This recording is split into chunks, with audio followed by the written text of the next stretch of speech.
Greetings and welcome everyone to my first impressions of Expander. Expander is an endless arcade Twitch game where you go down this like hallway of red and blue squares that try and kill you. Well, not really try to kill you, but they just sort of stand there and you run into them like a dick. And then you sort of just steal all their children. And then you just do it again for infinity. So this game recently released on iOS for 99 cents, and it also recently released on Mac, Linux, Windows, and Android for $2.50. So let's start the game.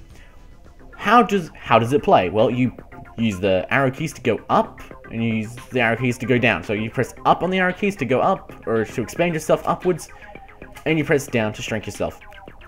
Pretty simple stuff. Now to get these blue cubes here, so now our job here is to pick up these cubes. To do those, we just expand ourselves until we reach them, and then we pick them up. So now I want to pick up this blue cube here, and I'm currently red, so I need to turn to blue by pressing spacebar, and that'll turn my little guy blue. See? Simple as that. And now we just need to carry on and pick up all these cubes. Now, it just carries on infinitely like this, so if you want to see something else, then I'm afraid you're out of luck, because this is an endless game, which means it'll just do the exact same thing for infinity and never change. There are about 4 or 5 different sections that are randomly stuck together to make this game, and then you just play them infinitely. Now, this is a pretty interesting little arcade game. Now, there are a few problems with it. The main one being, well, there's not that much content. For $2.50, you get a randomly generated game with no online leaderboards, so you can't play against your friends really. And there's nothing to really strive for. Once you start playing and you just continually go, that's basically it. Now, as you progress through the game, it does get faster and it does get more difficult. But aside from that, aside from just, trying to compete for the sake of competing, there's nothing to do here. There's nothing to unlock, there's nothing to compete against. Games are either about competing or they're about getting a rewarding story and emotional attachment and all that. Like The Walking Dead, for example. The Walking Dead is a game about, getting connected to this daughter in a zombie apocalypse so that you can feel all depressed and stuff like that. And a game like Tetris, that game's all about getting high scores and unlocking further progression and doing all that neat stuff. So you can compete against, like, either yourself or for something. You're actively doing something, like in Tetris. You unlock new modes, you get like time attacks, you got time trials and all that. There is stuff to do. In this, you just play it endlessly because. Now you might be thinking, well, okay, if I want to play it while I'm like at the bus stop on my phone, that makes sense, and I agree. If you want to play this game while you're on your phone at the bus stop or something like that, then yeah, I can recommend this game. But on PC, on a Windows, on a desktop, or on a laptop even, I can't really think of a time when I would find this game that useful.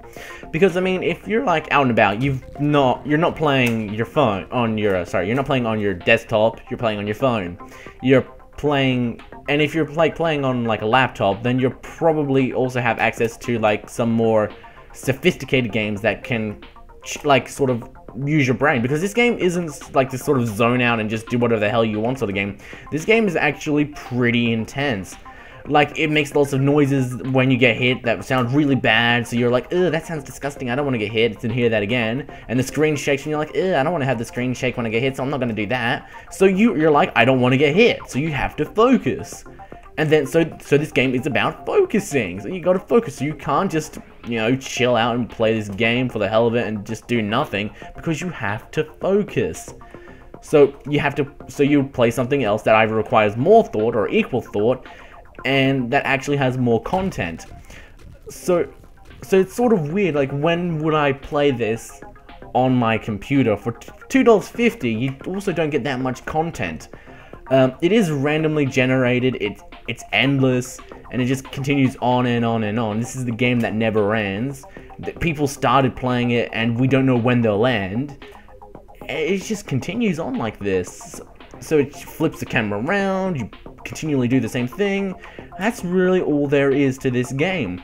There's no unlockables, there's no high difficulty settings. Actually, difficulty settings, that's the thing that I have a problem with. So in Super Hexagon, for example, you have, like, normal, easy, and hard and all that. So you can just skip straight to hard if you're finding the opening section too slow paced. And that's great. So those people who get good at the game, they aren't like, they don't have to play the game for like 20 years before getting to the actual difficult part. They can just skip right to the more interesting parts that they care about. In this, you're forced to play through the boring parts, whether it's slow. So it takes about, okay, so there are these sort of checkpoints, I suppose you'd call them, where they're called parsecs, and every so 100 parsecs you'll get a new parsec, and that'll change the camera angle. So you just saw there, 546 parsecs changes the camera angle. And it's not until around 1000 parsecs that the game actually gets pretty interesting.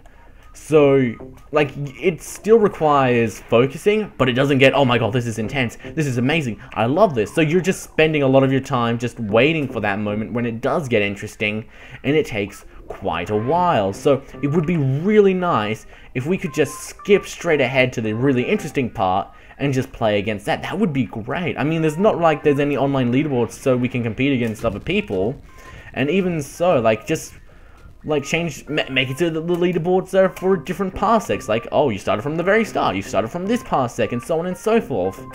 And like, that would be great. But unfortunately, there's nothing like that in this. It's just, you know, you start from the very start, you start from 0 parsecs, and then you carry on until the very end. Okay, that's like, I don't like that at all. I would like it if I could just skip to the 1000 parsecs where it gets interesting. Like, look, we're actually going pretty damn fast now. Now, this is actually pretty difficult. So I have to actually kind of focus here because it's going faster and faster.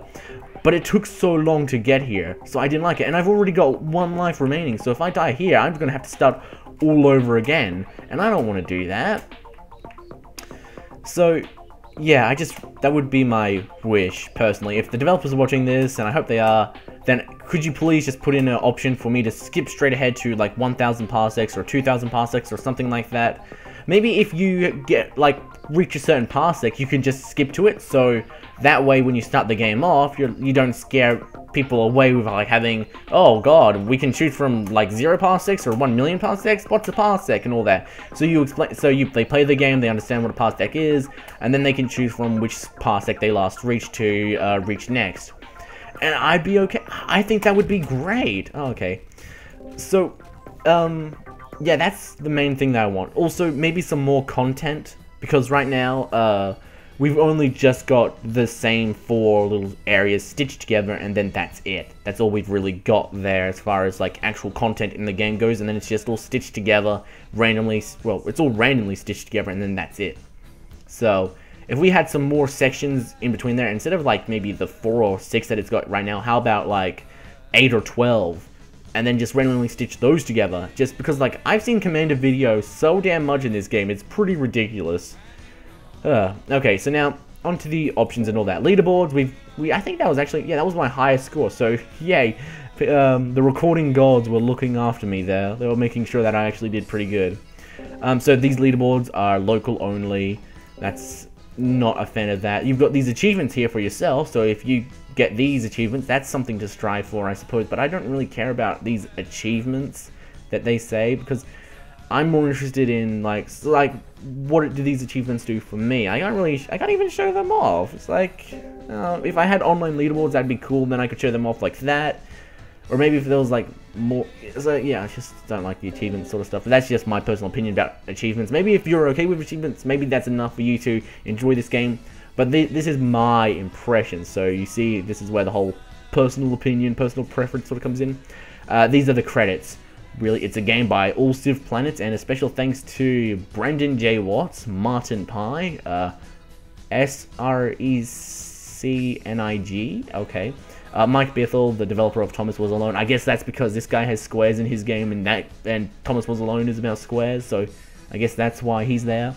Gaijin Games, the developers of the Bit Trip series, and that's where Commander Video is from, so that explains why he's there. The keys are not rebindable. If you try to rebind them, it just does not work. I have the keys bind to A and D to move up and down in the Unity launcher, and it does nothing. So you cannot rebind your keys, which is unfortunate. Space, you know, that's basically that. That's basically the whole entire tutorial, really. That's how you play. When you launch the game in Unity, it's made in Unity, so it has the Unity launcher, so you can choose from any resolution, really, like from like 360 by 240 to like 1 million by 1 million or something ridiculous like that. And it's also got a basic list of graphical options. You've got like basic, awesome, fantastic, beautiful, oh my god, amazing, stuff like that. Pretty common stuff for a Unity game, and yeah, that's basically Expander. It's an interesting game, and I don't like the fact that it costs $2.50 on PC, Mac, Linux, and Android, because I don't use Mac, Linux, or Android, so I'm paying you more money for basically the same product as iOS. iOS is 99 cents, and PC, Mac, Android, Linux is $2.50. I understand why they've done that, because it's 4 copies of the same game, or it's the same copy of the game, but on 4 different platforms and all that, and porting and yada yada yada. But I'm not actually using any of those, so why am I paying more for stuff that I'm not using? I don't like that. Just my personal preference, though. If they gave you the option just to purchase it on Windows for 99 cents, that would be great. Or if they just gave you the option to purchase it on Mac for 99 cents, that would be great. If they give you the option to purchase for 99 cents on Android, that would be great, but they do not, and that is a shame. So now, with that all said, this game has a Steam Greenlight campaign right now, so if you want to vote for it and get it on Steam, then you can do so by clicking the link in the description, and they'll take you to the Steam Greenlight page.